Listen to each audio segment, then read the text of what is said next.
मेरी अम्मी भी 2 दिन से उस हालूक से तोहफे ले रही है। अरे नायला, इतना मसला है तो मैं भी तुम्हें तोहफा दे दूं। क्या दिलाओगे मुझे जुलकर? एक आम सा वैक्यूम दे दूं? नहीं, तुम जाकर लकड़ियाँ ही जमा कर लो, यही बेहतर होगा। तुम चाहती क्या हो नायला? दुआ के घर वाले चांदी के सेब चाहिए। जरा इंटरनेट पर तो देखो तुम। क्या लिखूं? चांदी का सेब लिखकर सर्च करूं?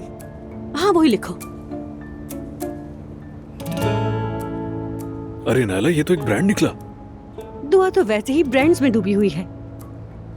देखो कहाँ है, करीब है, मैं भी लूंगी। यहाँ से करीब है, 5 मिनट का रास्ता है। फौरन चलते हैं, मुझे अच्छा नहीं लग रहा जुलकर, जल्दी कुछ करो। अरे यार, जरा सा सब्र तो रखो, सब्र रखो। भाई, क्या हम थोड़ी देर वहाँ साइड पर रुक सकते हैं? मेरा नाम भी नायला है।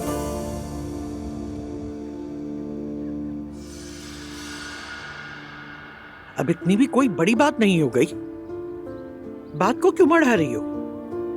आपा जान, ऐसे नहीं होता। आप कहती हैं मैं ठीक हूँ, मगर अब पहले जैसी नहीं रही। ये बात मान लीजिए, खुदा की कसम जान निकल गई थी हमारी। अब उम्र हो रही है मेरी, यानी हाथ पांव तो चल रहे हैं, मगर आज ऐसा हो जाएगा सोचा नहीं था।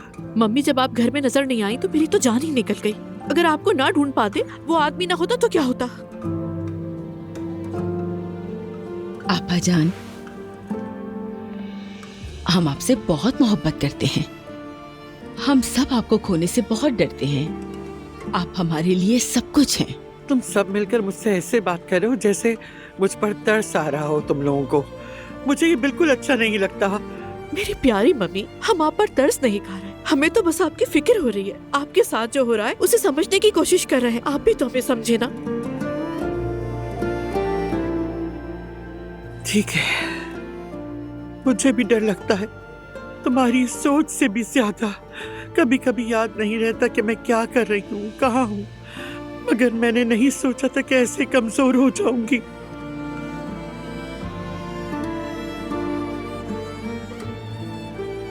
मेरी प्यारी मम्मी, आप कभी अकेली नहीं हैं। हम आपके साथ हैं और आप जरूर ठीक हो जाएंगी। डेफने डियर, फराज के साथ तुम जैसी प्यारी लड़की देखकर एक माँ के तौर पर मेरा दिल बहुत मुतमईन हो गया है। अम्मी जान, जरा आहिस्ता। कल ही मिले हैं और आज ये बातें लड़की सुनकर डर जाएगी। अरे बिल्कुल नहीं, ऐसी कोई बात नहीं है। जो भागता है उससे डर लगता है, जो मुस्तकबिल के मंसूबे बनाए उससे नहीं। वो आसूदा साहिबा, आप हमारी बात को गलत समझी, हम ऐसी कोई बात नहीं कर रहे थे। बिल्कुल मजाक कर रही हूँ मेरी जान, मगर क्या पता अल्लाह ने जबान से निकलवा ही दिया हो। खैर, पहले ये बता दूं कि आज मैं तुम दोनों से क्यों मिली हूँ। जानते तो हो ना फराज? ओह, अब बम फटेगा। मैं तो जाहिर है डेफने को थोड़ा जानना चाहती थी, फिर सोचा फराज मुझे जानता है, मैं काम को तरजीह देती हूँ।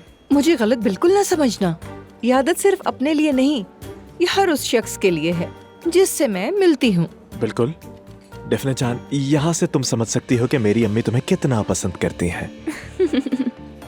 असल में तुम लोगों के आने से पहले मैं और ईशल होटल में एक बुटीक शॉप खोलने की बात कर रहे थे। हम बहुत खास चीजें सोच रहे हैं और बातों बातों में तुम्हारा सेरेमिक का काम याद आ गया। लो जी। यानी मुझे समझ नहीं आ रहा कि मैं क्या कहूँ। मेरी जान, इतनी भी फॉर्मेलिटी मत दिखाओ, लोग सच समझ लेते हैं। वैसे मैंने तुम्हारा काम इंटरनेट पर देखा है। अरे वाह, मैंने लड़की को खूब जांचा परखा कहने के बजाय मैंने तुम्हारा काम देखा कह रही है। फराज, अब बस भी करो तुम। ये बातों को ऐसे ही हल्का फुल्का बना देता है, तुम ध्यान मत देना, आदत है इसकी। मैं तो ऐसा ही हूँ। हम यहाँ 1-2 दुकानें खोलने का इरादा रखते हैं। मैंने सोचा इनमें से एक तुम्हें दे दें, क्या कहती हो? तुम्हारा सेरेमिक वहीं फरोख्त करें, कैसा है?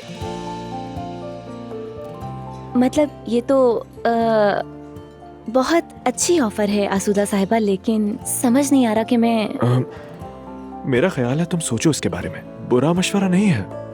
आज ईशल होटल में दुकानों के लिए मुनासिब जगहें देखेगी, तुम भी आ जाना। अगर दिल को अच्छा लगे तो सेरेमिक वहीं शिफ्ट कर देंगे और फिर तुम्हारा काम शुरू।